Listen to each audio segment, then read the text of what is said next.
Romans 7:4. Are we dead to the law? Many Sunday Christians teach that Paul taught against keeping the law.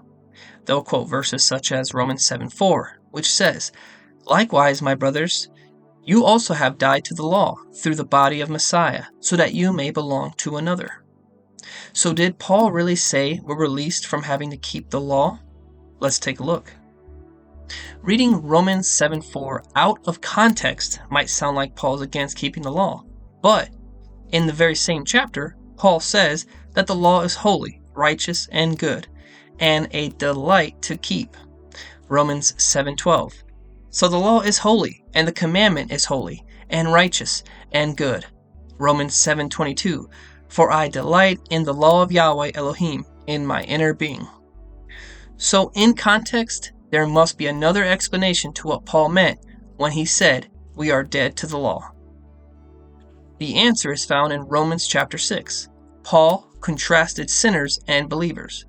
The sinner was enslaved by their sin and death, and believers are freed from sin and death through the Messiah, now getting to serve Yahweh through obedience.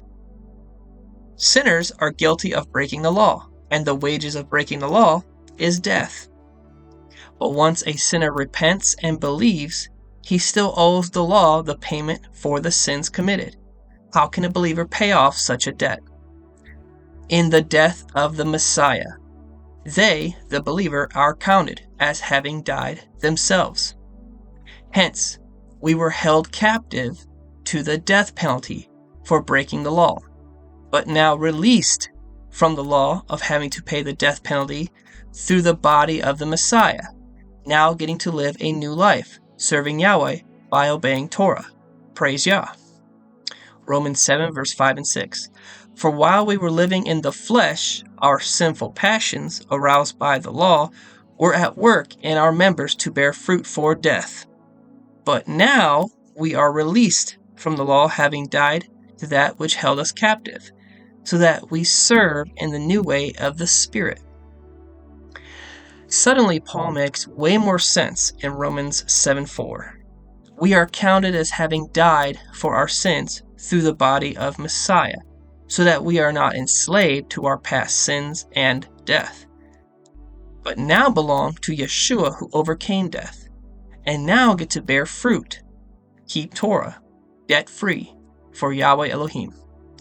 Let's read again Romans 7:4 with this in mind. It says, "Likewise, my brothers, you also have died to the law through the body of Messiah, so that you may belong to another, to him who has been raised from the dead, in order that we may bear fruit for Yahweh Elohim." Hallelujah. Please leave your comments below. Thank you, and shalom.